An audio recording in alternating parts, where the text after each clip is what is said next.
Take off that costume before I arrest you for impersonating an officer."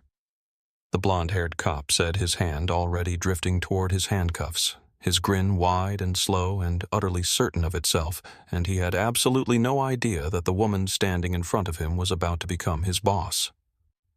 Naomi Carter didn't flinch. She didn't step back.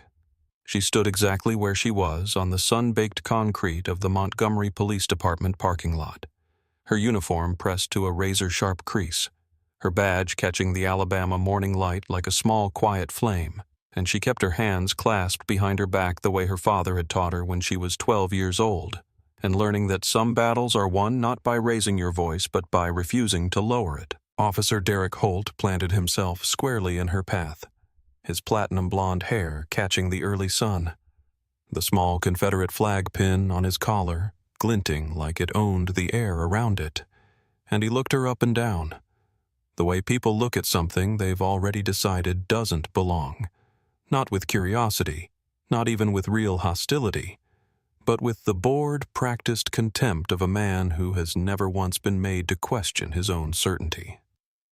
"Halloween was last month, sweetheart," he added, almost as an afterthought, the words tumbling out lazily like he was tossing trash into a bin, and he deliberately brushed past her shoulder hard enough to make her take a half-step back, then turned to grin at the two officers climbing out of a patrol car nearby as if he'd just said something clever and wanted witnesses for it. On the sidewalk across the street, a small cluster of morning commuters had already slowed to a stop, the way people do when they sense something is wrong before they can name what it is, and phones were beginning to emerge from pockets.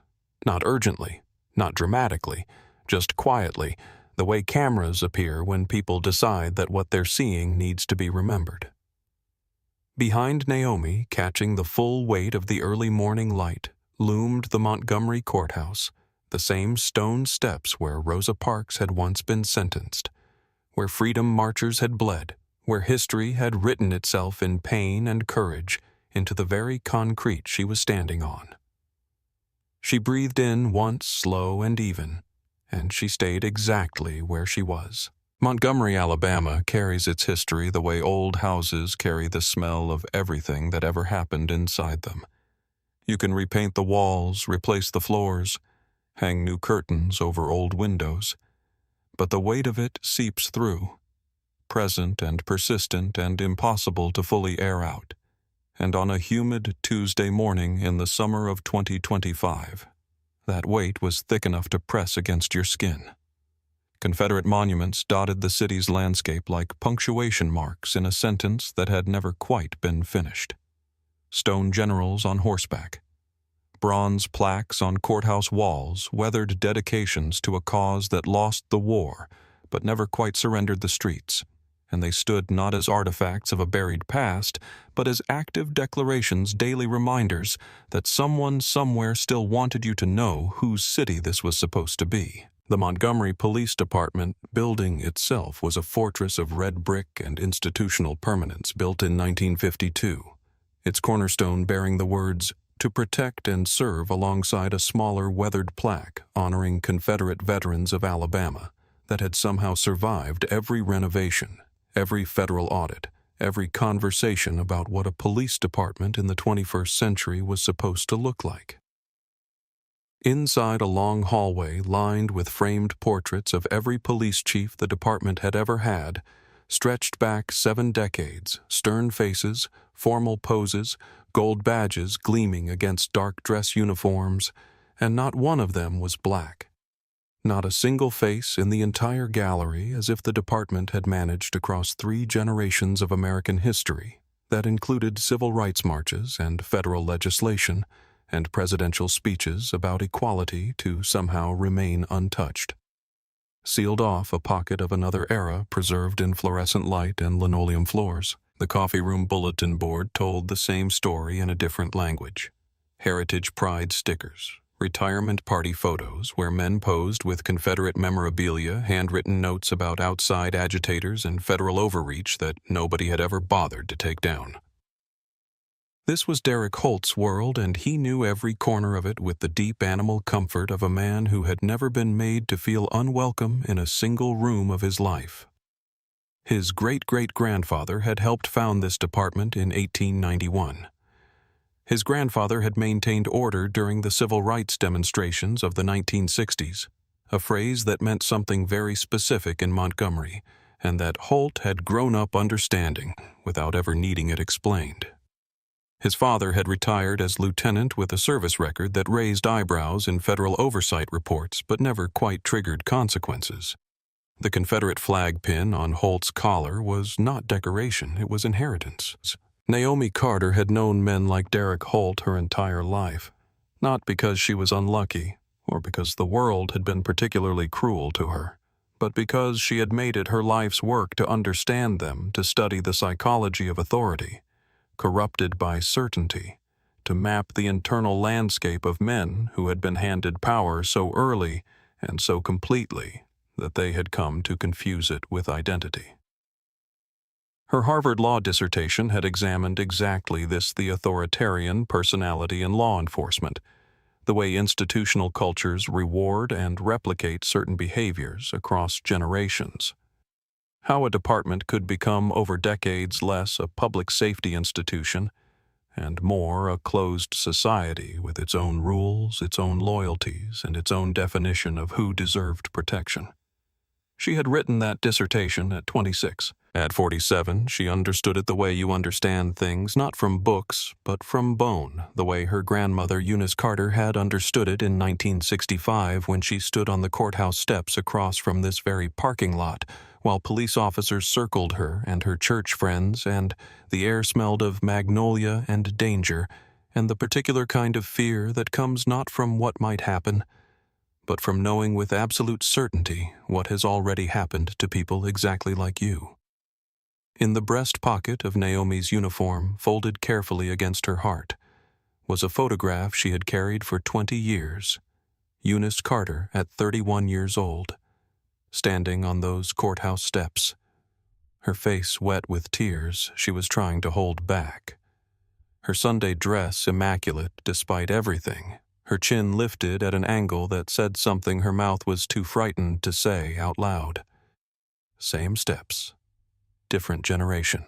And Naomi had spent the last 19 years of her career making sure the third generation would be different entirely. She had come up through Atlanta PD, rising through ranks that did not welcome her quickly or gracefully, earning federal recognition for community policing innovations that reduced crime rates in 3 of Atlanta's most historically underserved neighborhoods, specializing in hate crime investigations that required the particular combination of intellectual rigor and emotional stamina that her colleagues, when they were being honest, admitted they did not fully have. When the Department of Justice had issued its consent decree against Montgomery PD, 3 years of excessive force complaints, discrimination lawsuits, and a pattern of conduct that had finally exhausted the patience of federal oversight. Naomi had volunteered for the appointment before the ink was dry. Her colleagues in Atlanta had looked at her like she was walking into a burning building on purpose. She had smiled and said somebody has to, because she understood something that the men in that Montgomery parking lot did not yet understand, that the federal government does not issue consent decrees as suggestions that reform appointed under DOJ authority does not arrive quietly, and that the woman they were circling in the parking lot with their hands near their weapons and their Confederate pins catching the morning light was not a stranger who had wandered into their territory. She was the granddaughter of a woman who had stood on these very steps and wept for a world that didn't yet exist.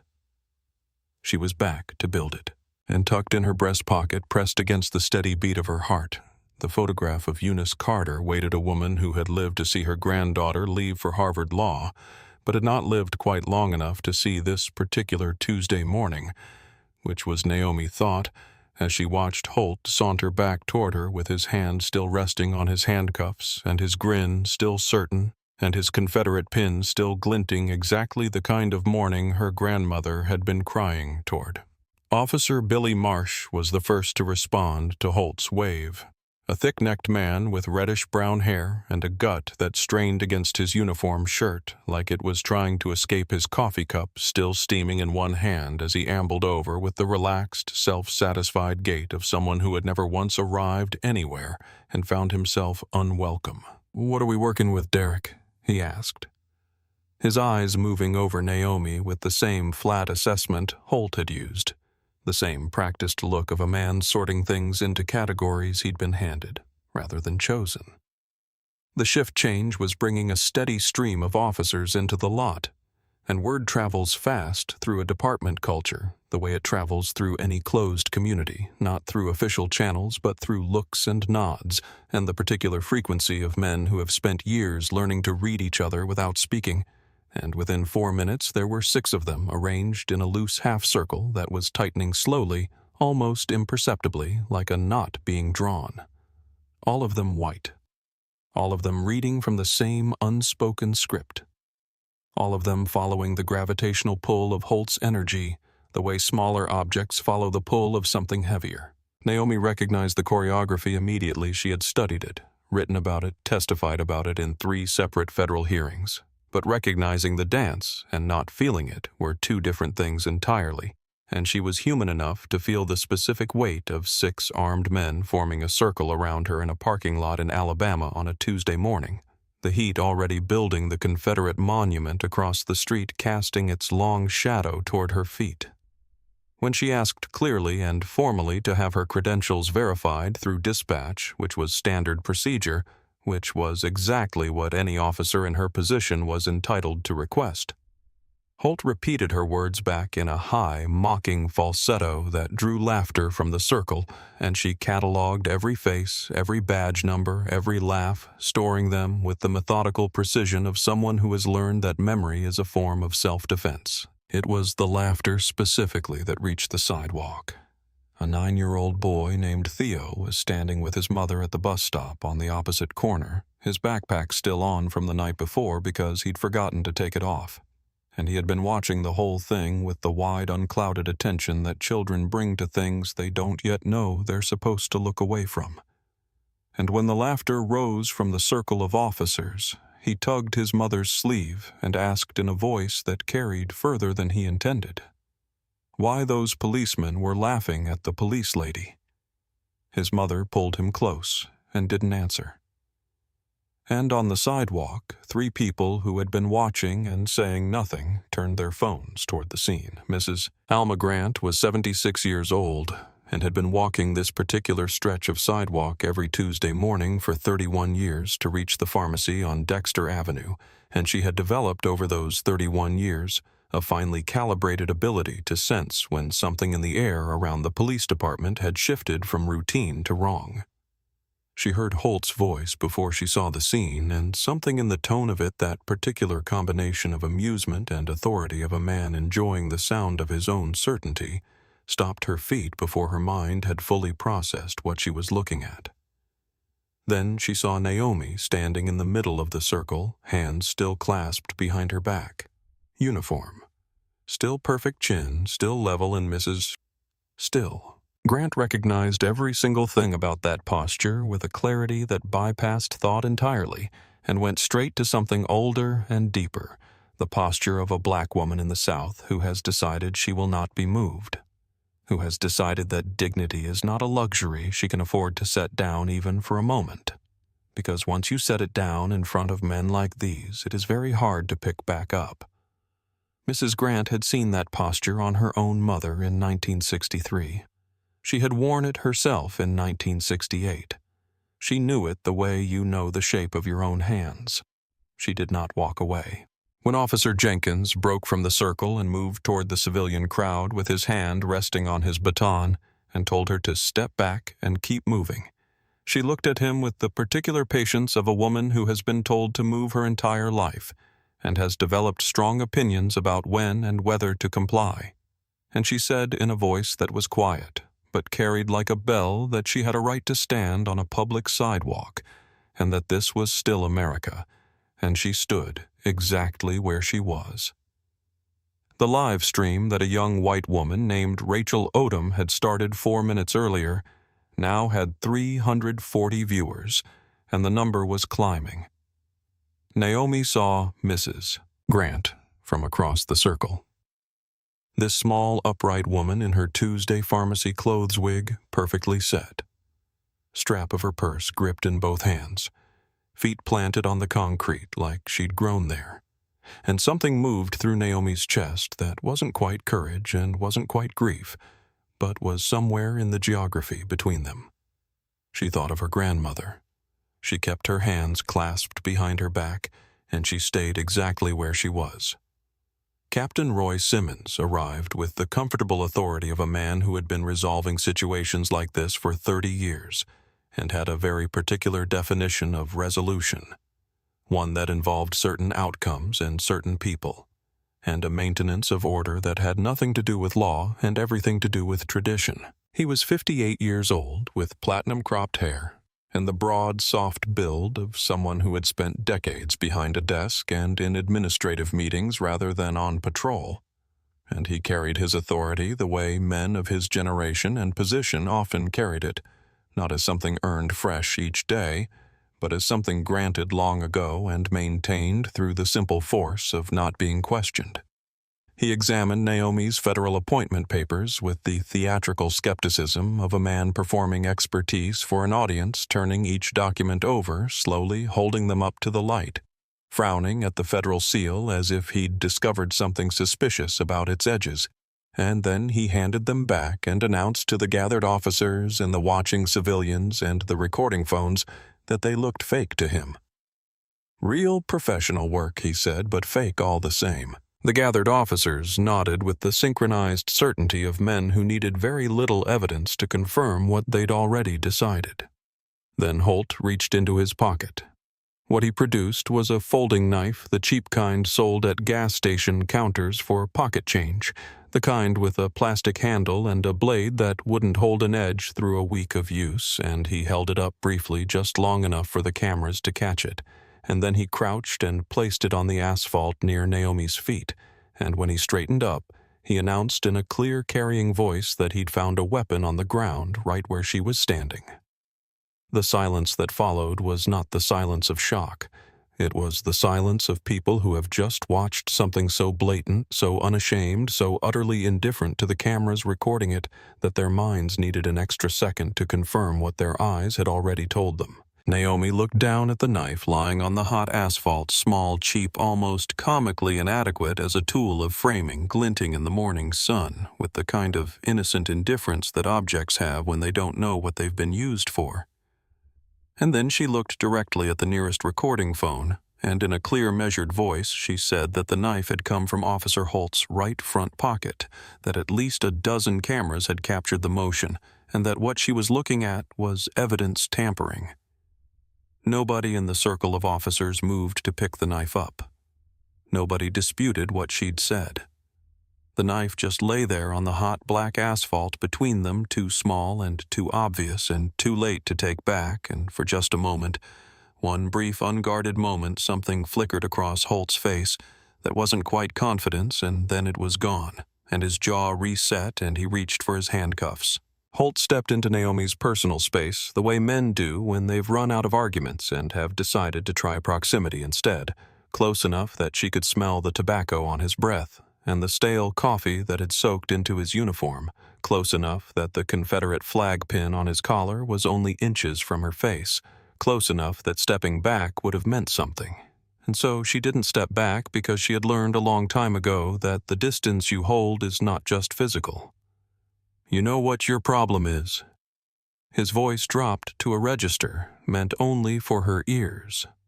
The public performance stripped away for a moment to reveal something more personal and more ugly. You forgot your place. But don't worry, I'm going to remind you. The words carried the weight of every generation that had spoken them on these streets. Every white uniform that had said some version of the same thing to some version of the same woman, on some version of the same sidewalk. And Naomi felt it in her body, the way you feel something that is both new and ancient at once. The present moment and 40 years of inherited memory arriving at the same address at the same time. Officer Walsh approached from her left, with zip-tie restraints in his hands, the heavy-duty plastic kind that tighten under resistance and leave marks that take weeks to fade, and Captain Simmons announced the charges in his official carrying voice, impersonating an officer threatening law enforcement disorderly conduct. The civilian crowd had grown to 35 people. At least 9 phones were recording. The Channel 8 news van had parked at the edge of the lot, the crew moving with the practiced efficiency of people who had received a social media alert and driven very fast. And at the bus stop on the corner, Theo had stopped pretending to look at anything other than what was happening in that parking lot because he was 9 years old and he had not yet learned the adult skill of looking away from things that matter, and he could feel in the specific unfiltered way that children feel things before language gets in the way. That what was happening to the woman in the uniform was wrong, and that the wrongness of it was not subtle or complicated or open to interpretation. It was just wrong in the plain, clear way that things are wrong when you haven't yet been taught to see around them. His eyes were dry, but his lip had been trembling for the last 2 minutes. His mother had tried to cover his eyes once, and he had gently moved her hands away and kept watching, and she had let him, because she understood that some things you cannot unsee, and some things you should not have to. Naomi stood in the center of the tightening circle and made her final calculation with the methodical clarity that 19 years of law enforcement and a lifetime of being underestimated had given her. She could end this right now, reveal her identity and her appointment, and watch the whole theater collapse in an instant. Or she could hold the line for 30 more seconds and let every person with a recording device capture the full, unambiguous, unedited picture of what this department had become. She thought of her grandmother's photograph in her breast pocket. She thought of Mrs. Alma Grant standing her ground on the sidewalk. She thought of Theo at the bus stop watching with his lip trembling and his eyes wide open, learning something about the world that he would carry for the rest of his life, and what she chose to do in the next 30 seconds was going to be part of what he learned. Walsh raised the zip ties. Holt's hand closed around her wrist. And Naomi Carter, granddaughter of Eunice. Carter, Doctor of Law, 19-year veteran, appointed chief of the Montgomery Police Department under federal consent decree. As of midnight the previous evening, looked at the hand on her wrist, and then looked up at Derek Holt's face and spoke. "Officer Holt," she said, and something in the register of her voice changed so completely and so immediately that his grip loosened before his brain had caught up with what his body already understood. Not louder, not sharper, but heavier. The way a door sounds different when it's made of solid oak versus hollow wood. The weight of genuine authority filling the same words that had seemed seconds before to carry nothing at all. "Release my arm." He released it. "My name is Chief Naomi Carter." Each word arrived separately, deliberately, with the precise spacing of someone who needs to be absolutely certain they are heard and absolutely certain they are recorded. I was appointed chief of the Montgomery Police Department under Department of Justice federal consent decree. I was sworn in at 11:58 last night. As of midnight, I am your commanding officer. The parking lot did not go quiet gradually or in stages. It went quiet all at once the way power goes out. Everything present one moment and gone the next. The hum of ambient noise simply ceasing, so that what remained was the sound of Holt's breathing and the distant wail of a siren on the other side of the city, and the small strangled noise that came from somewhere behind Captain Simmons's sternum before he managed to suppress it.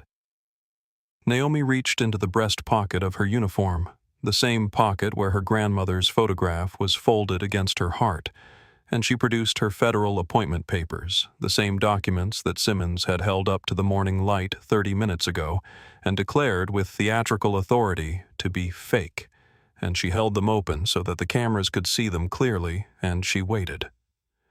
Simmons's coffee cup hit the asphalt with a crack that sounded enormous in the silence, and dark liquid spread across the hot black surface in an irregular shape, and nobody looked down. Naomi keyed her radio. Dispatch, this is Chief Carter, badge 0001. I need confirmation of my command authority and status. Please confirm for the record. The response came back in 4 seconds, crisp and unambiguous, and carrying the particular weight of official channels in the middle of a very unofficial situation. Confirmed, Chief Carter. Montgomery PD command authority is yours as of 0001 hours today. Welcome, Chief. The sound of that confirmation, so ordinary, so procedural, so completely devastating in context, moved through the circle of officers like a current. And Naomi watched it happen, watched the faces change in sequence as the reality arrived in each man at his own speed, watched Holt go pale in stages, the way certain lights dim before they go out entirely. And she felt something that was not triumph and was not satisfaction, but was something quieter and more complicated, the particular emotion of a person who has been carrying a very heavy thing for a very long time and has finally been allowed to set it down. Billy Marsh dropped his coffee cup. Someone's equipment belt rattled as hands shook against it. And Captain Roy Simmons, 30 years of command, a pension, 3 months from vesting a gallery portrait already scheduled for the hallway opened and closed. His mouth twice without producing a sound. And in the silence between his second attempt and his third, Mayor Sandra Okafor's black sedan turned the corner into the lot.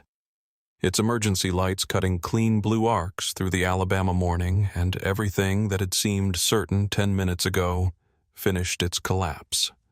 Mayor Sandra Okafor stepped out of the car in a steel-gray business suit that had clearly been pressed that morning with intent, and the expression on her face was the specific expression of someone who has been waiting for a particular moment for a long time and finds upon its arrival that it is simultaneously more satisfying and more painful than they had anticipated. She was 44 years old, sharp-eyed, the daughter of Nigerian immigrants who had built a hardware business on the south side of Montgomery over 30 years, and she had been fighting this department's resistance to oversight for 2 of her 3 years in office, with the patient grinding persistence of someone who knows that the arc is long, but has decided to spend her political life pulling on it. Officers, she said, her voice carrying across the lot, with the ease of a woman who had given hundreds of speeches and knew exactly how much air a moment like this required. Allow me to formally introduce Chief Naomi Carter, appointed under the Department of Justice Federal Consent Decree. Sworn in last night and in command of this department, effective immediately. The civilian crowd erupted. Mrs. Alma Grant raised both hands toward the morning sky, her purse swinging from one wrist, and the sound she made was not quite a shout and not quite a prayer, but occupied the precise territory between them, and several people around her began to cry without fully deciding to the way people cry when something they stopped believing in suddenly turns out to be real. Reverend Thomas Bell, who had arrived 6 minutes earlier, drawn by phone calls from 3 of his congregation members, began a slow, rhythmic clap that spread outward through the crowd like a wave finding its shape, and people joined it one by one without being asked. And at the bus stop, Theo looked up at his mother with an expression that asked a question his vocabulary wasn't quite large enough to form, and she looked down at him, and she put her arms around him and pulled him into her chest and buried her face in his hair, and her shoulders moved in the small, controlled way of someone crying very hard and very quietly, and Theo let her hold him for a moment before he leaned back slightly so he could keep watching, because he understood in the wordless way that children understand the most important things, that what was happening in that parking lot was something he needed to see all the way to the end. Naomi turned to face the circle of officers, her officers now, whether the morning had gone the way any of them expected or not, and she spoke with the measured, unhurried precision of someone who is not performing anger and is not performing forgiveness, but is simply documenting reality out loud for the record. "Gentlemen," she said, and the word landed in the silence with a particular weight because she meant it technically as their commanding officer addressing her officers, and they all understood that, and none of them knew quite what to do with it. "In the last 40 minutes, I have been subjected to a public harassment campaign on the property of my own department. I have had my federal credentials dismissed without verification. I have been threatened with an illegal search and unlawful arrest, and I've watched a weapon be planted at my feet by a sworn officer in front of no fewer than 11 recording devices." She paused and looked at the cheap folding knife still lying on the hot asphalt where Holt had left it. "That knife will go to the Federal Evidence Lab today. The fingerprint analysis will take approximately 72 hours. I already know what it will show." She turned to Holt. "Officer Holt, you are suspended without pay, effective immediately pending federal investigation into evidence tampering civil rights violations and conduct unbecoming. Your badge, your service weapon, and your department credentials. Now please." Holt's hands moved to his belt with the slow mechanical quality of a person whose body is completing an action that his mind hasn't fully authorized yet, and when he pulled his badge free, it caught the sunlight one last time before he held it out, and Naomi accepted it without touching his fingers. Her own hand steady, and her expression unchanged, and she thought of every black officer and every black citizen who had stood in front of Derek Holt over 20 years and had not had this moment, had not had federal authority and a mayor's sedan and 11 recording devices, had just had themselves, and she accepted the badge on behalf of all of them. She turned to Simmons. "Captain Simmons, you dismissed valid federal credentials and enabled what followed. You are also suspended pending investigation. 30 years of service does not exempt you from accountability. It makes what happened here this morning harder to explain, not easier." Simmons's hands shook visibly as he worked his badge free, and he said something about union protocols and due process that Naomi answered simply by reminding him where due process had been when he was holding her appointment papers up to the light and calling them fake. He had no answer for that. As he handed over his badge, Lieutenant Diana Reeves appeared at the edge of the parking lot, drawn by the radio traffic and the social media alerts that had been lighting up her phone for the past 20 minutes, and she stood at the edge of the scene and took in what she was looking at: Holt and Simmons standing without their badges in the morning heat. Naomi holding 2 shields in one hand, the mayor standing 6 feet away, the crowd, the cameras, all of it. And she did not cheer, and she did not smile, and she did not say a single word. She looked at Holt's face for a long moment, and then she turned away and looked at something else, and she exhaled a long, slow release of breath that had the particular quality of something that has been held for a very long time, and that was all. The Confederate flag pin loosened when Holt had stripped off his equipment belt, fell from his collar, and dropped end over end through the morning air, and landed with a small and completely unambiguous sound in the puddle of Simmons's spilled coffee on the asphalt. Nobody reached down to pick it up. Naomi walked past the circle of remaining officers who parted for her automatically with the instinctive response to authority that their bodies had learned before their minds could argue, and she walked through the front door of the Montgomery Police Department building, past the portraits in the hallway under the fluorescent lights, and into the office at the end of the corridor. Her office. For the first time. By the following morning, the video had been viewed 11 million times, and by the morning after that, the number had crossed 20 million. And the thing about that kind of scale is that it stops feeling like media coverage and starts feeling like weather, something ambient and surrounding, and impossible to locate a single source for. Because there was no single source. There were dozens of them. 11 different angles, from 11 different phones, all uploaded within the first 2 hours, and spread by an algorithm that apparently understood better than most editorial boards. That what people were watching was something they needed to see. Late-night television dissected the moment Holt's Confederate pin fell into Simmons's spilled coffee, with the kind of detail usually reserved for championship sports moments. Civil rights historians gave interviews comparing the footage to archival photographs of Montgomery in 1965. International news outlets ran it as a symbol of American contradiction, the city where Rosa Parks refused to move, 50 years later, still requiring the same kind of refusal. FBI Special Agent Carmen Ellis arrived at Naomi's office on Thursday morning with a briefcase that contained 3 years of citizen complaints, excessive force reports, and statistical analyses of arrest patterns that told a story so clear and so consistent that it stopped being a story and started being an indictment. "Chief Carter," she said, setting the briefcase on the desk and opening it with the efficient motion of someone who has done this many times and has learned to let the contents speak for themselves. What happened in that parking lot was not an isolated incident.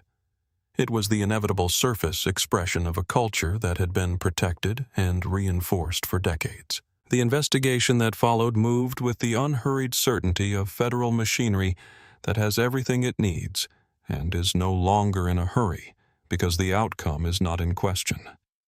Computer forensics recovered deleted text messages between department officers. Messages that, once recovered, explained a great deal about how 20 years of complaints had been managed, dismissed, buried, and occasionally laughed about.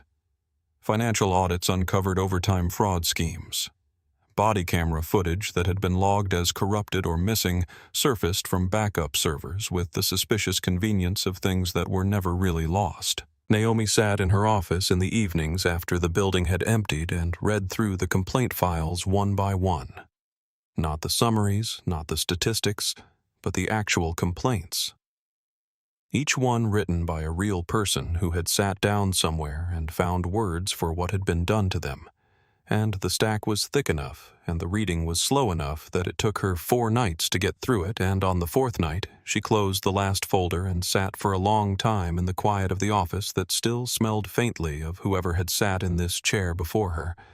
And she thought about all the people who had filed those complaints and never received a response that meant anything. She picked up her pen and started writing a letter to each of them. The FBI came for Derek Holt on a Tuesday morning, 3 days after the parking lot, a week after the warrant was sealed at 6:17 in the morning, when the Alabama light was still pink and thin, and the neighborhood was quiet enough that the sound of 2 federal vehicles pulling up carried from one end of the block to the other.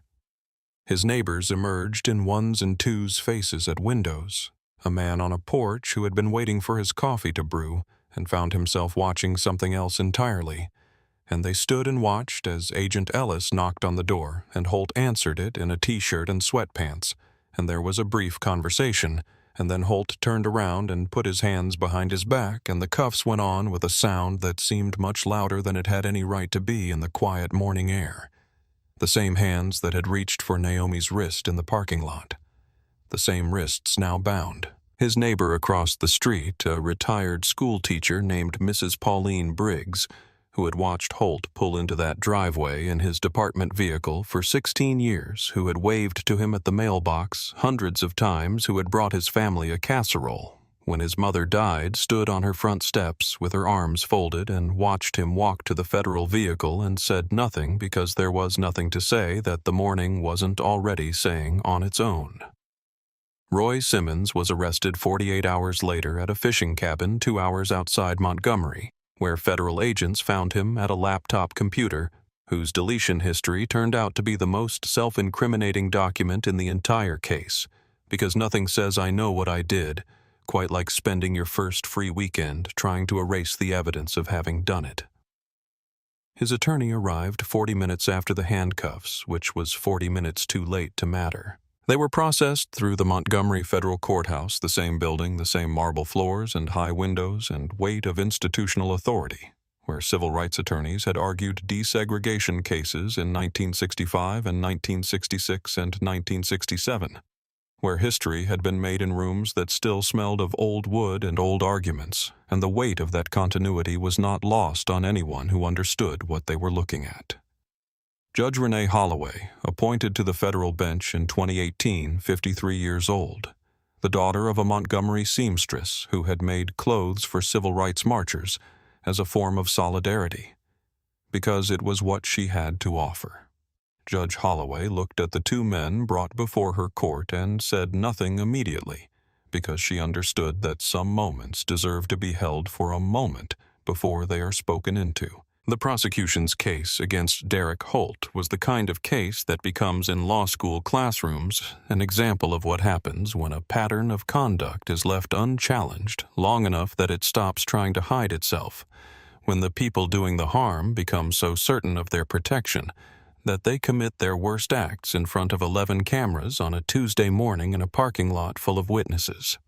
Body camera footage from Holt's 20-year career showed a consistency of targeting so statistically clean that the data analyst who presented it to the jury described it as the most unambiguous pattern documentation she had encountered in 14 years of expert testimony.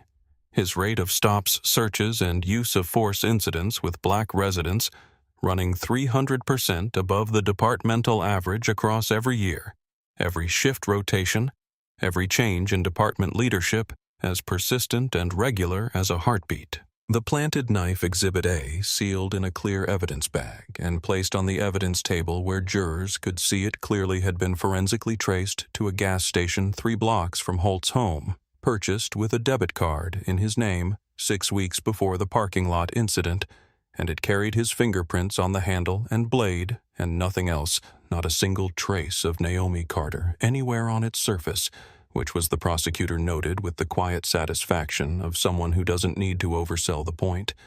Exactly what you would expect from a knife that had never been touched by the person it was meant to frame. Naomi testified in her dress uniform on the 4th day of the trial, and she sat in the witness chair with the same precise stillness she had maintained in the parking lot, and she described in the methodical, emotionally controlled way of someone who has rehearsed this account, not for performance, but because she has had to live with it. Not just the 40 minutes in the parking lot, but the 3 years of institutional research and federal investigation that had made those 40 minutes inevitable.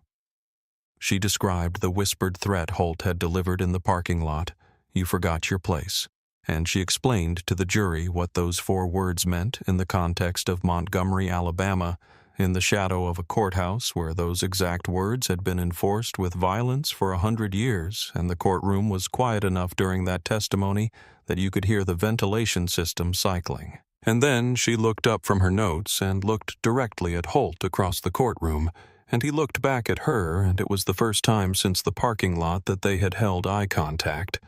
And what was in his face was no longer the flat certainty that had been there on Tuesday morning.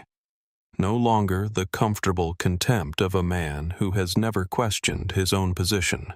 It was something more complicated and more human than that, something that wasn't yet remorse but was at least the precondition for it, the first faint crack in a wall that had been solid for 44 years. Mrs. Alma Grant sat in the front row throughout the trial, dressed every day in her church clothes, hands folded in her lap, watching with the patient attention of a woman who has waited a very long time for a room like this to exist and is determined not to miss a single minute of it. The jury deliberated for 2 hours and 40 minutes. Guilty on all counts. Judge Holloway addressed the courtroom before sentencing with the quiet, measured authority of someone who understands that what she is about to say will be quoted and reprinted and taught in classrooms, and who has chosen every word accordingly. "Mr. Holt," she said, "you took an oath to protect and serve every person in this community without exception. What the evidence shows is that you treated that oath as optional, applicable to some citizens, and not others enforceable, when convenient, and ignorable when it wasn't. Your badge was not a symbol of service. It was a weapon. And this court is removing it permanently." Holt received 2 years in federal prison, permanent revocation of his law enforcement certification, and forfeiture of his pension, 20 years of service, canceled by 20 years of the opposite of service. Simmons received 3 years and the same forfeiture, his longer career treated by Judge Holloway not as mitigation but as aggravation. More years meant more opportunities to choose differently, and he had not chosen differently, not once. The courtroom erupted briefly before the gavel came down. Mrs. Alma Grant closed her eyes. The federal correctional facility was nothing like the world Derek Holt had spent 44 years building and defending and drawing his identity from. and the first 5 weeks of it were a kind of disorientation so complete that it manifested physically bad sleep, loss of appetite, the specific mental fog that comes not from trauma exactly, but from the removal of every external marker by which you have defined yourself for your entire adult life. No badge, no uniform, no Confederate pin, no parking lot, no department, no 20-year accumulation of deference and authority, and the small daily confirmations that you are someone who matters in the specific way you have decided you matter. Just a facility in central Georgia, a bunk, a schedule, and a dining hall where he ate his meals in the deliberate social isolation of a man who had not yet figured out how to exist in a space where none of the old rules applied. It was in that dining hall, in the 6th week on a Wednesday afternoon, when the light through the high windows was the particular flat gray of an overcast Georgia afternoon, that a man named Raymond sat down across from him, not because they knew each other, not because of any organized program or therapeutic intervention, but simply because it was the only available seat at a table that was not entirely full. Raymond was 51 years old, serving year 3 of a 5-year sentence, and he was reading a letter, reading it slowly, the way you read something you have read many times before and are reading again, not for information but for comfort. And his face, while he read it, had the specific unguarded expression of a father who misses his daughter and has no way to shorten the distance between where he is and where she is. Holt had seen that expression before. He had seen it on his own father's face looking at photographs after Holt's older brother moved away. He had seen it on the face of officers in his department when their kids were sick and they couldn't leave a shift. He had seen it, he realized with a slowness that felt like something physically moving inside his chest, on the faces of every black man he had ever arrested, who had children at home, faces he had looked at and not seen, because he had not been looking for what was human, only for what was threatening. Raymond folded the letter carefully, the way you fold something precious, and looked up and met Holt's eyes briefly before looking away and said nothing, because there was nothing to say between two strangers in a prison dining hall, and went back to his meal. That was all. But Holt sat with it for 3 days, turning it over the way you turn a stone over to see what's been living underneath it. And on the 4th day, he asked a corrections officer for writing paper, and he sat down and wrote a letter to Chief Naomi Carter. He did not ask for forgiveness.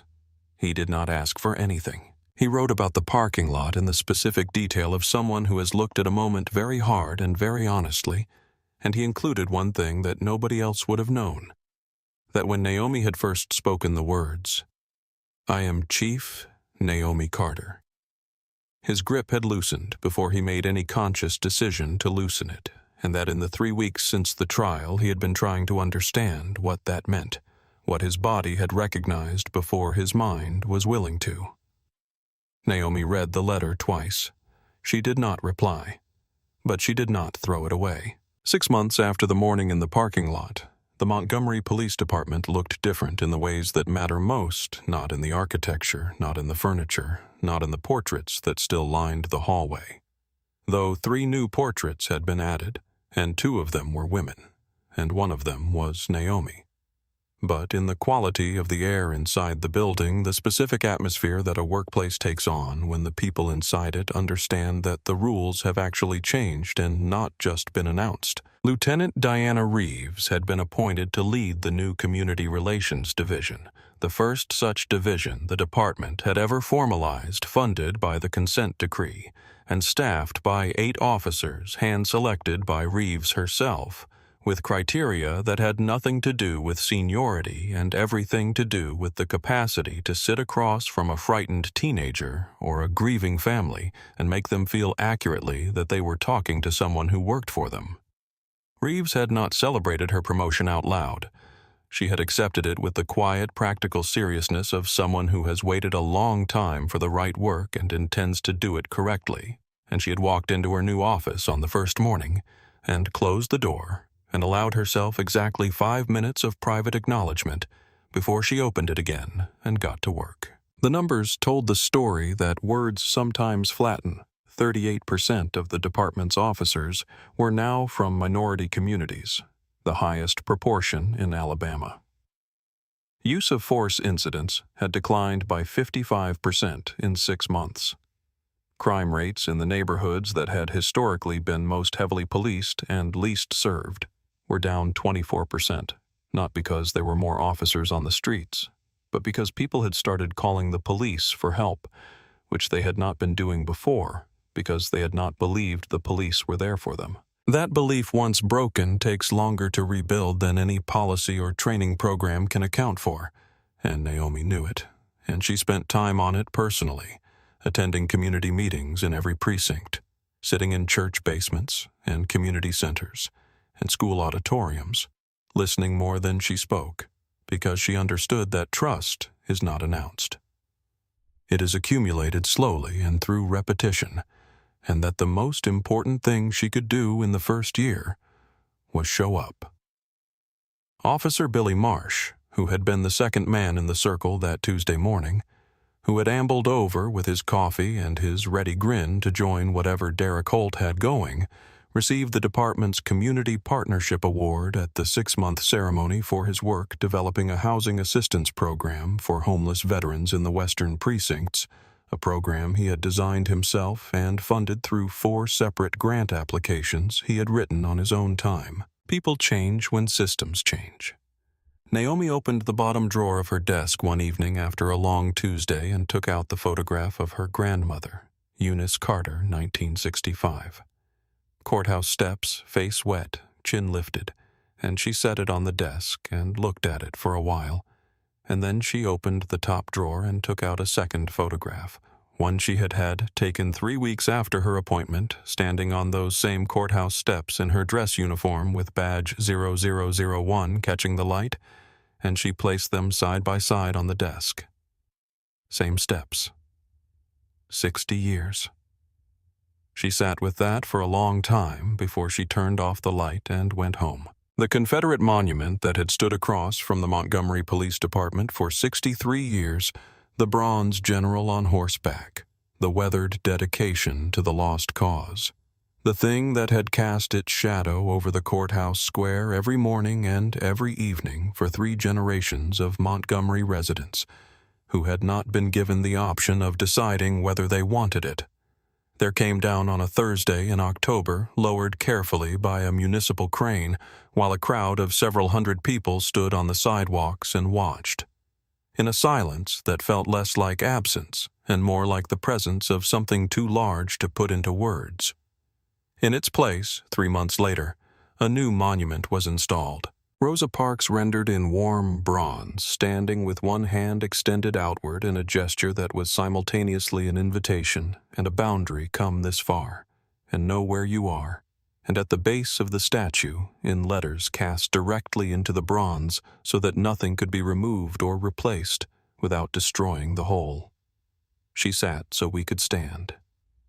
The dedication ceremony was held on a Saturday morning in late January, and the crowd that came filled the courthouse square and spilled out onto the surrounding streets, and Mrs. Alma Grant stood in the front row in her best winter coat, with a granddaughter on either side of her, and a dignity about her bearing that made several journalists independently reach for their cameras before they fully understood why. Naomi stood at the podium and spoke briefly and without notes about what monuments are for. Not the preservation of power, but the anchoring of memory, the insistence that what happened here mattered, and that the people who endured it deserved to be seen. And when she finished speaking, the applause was the kind that builds rather than peaks, that finds its own level and holds it.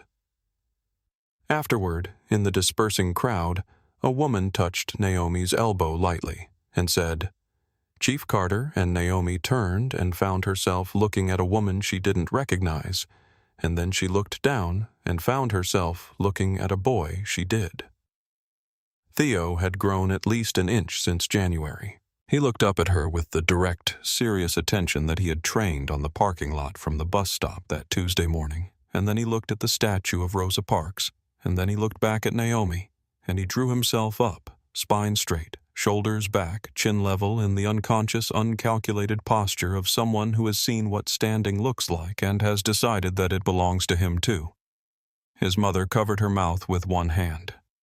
Naomi looked at this child standing straight in the January sunlight, and she felt something move through her that she could not name precisely, something in the neighborhood of answered prayer, of a debt paid forward, of a circle completed, and she crouched down to his eye level and held out her hand. He shook it. Derek Holt was released after 18 months on good behavior and went to work without announcement or fanfare at a community center in East Montgomery, where he ran a weekly program for teenagers aging out of the foster system. Nobody required him to do it. He showed up the first time because a parole officer mentioned the opening, and he kept showing up because something about it, the particular combination of structure and genuine need, and the faces of kids who had nobody fighting for them, felt for the first time in years like work that was pointed in the right direction. Roy Simmons sold his house and moved 2 counties over, and was rarely mentioned in the department anymore, which was in its own way a form of consequence. The parking lot video became required viewing in police academies in 29 states and was cited in federal reform legislation that passed the following spring. Montgomery was invited to present its reform model at a national conference in Washington, and Naomi sent Diana Reeves because the work belonged to everyone who had done it. In the bottom drawer of Naomi's desk, beside her grandmother's photograph and her own, a piece of paper sat folded in thirds. A child's handwriting, slightly uneven, carefully sincere. "Are you the police lady from the parking lot? I want to be like you." Signed in careful block letters. Theo? She had read it so many times. The fold lines were soft. She had never once considered throwing it away. If this story moved you, please like and subscribe to our channel and share it with someone who needs to believe that accountability is still possible. Drop a comment below. Where are you watching from, and who does this story make you think of?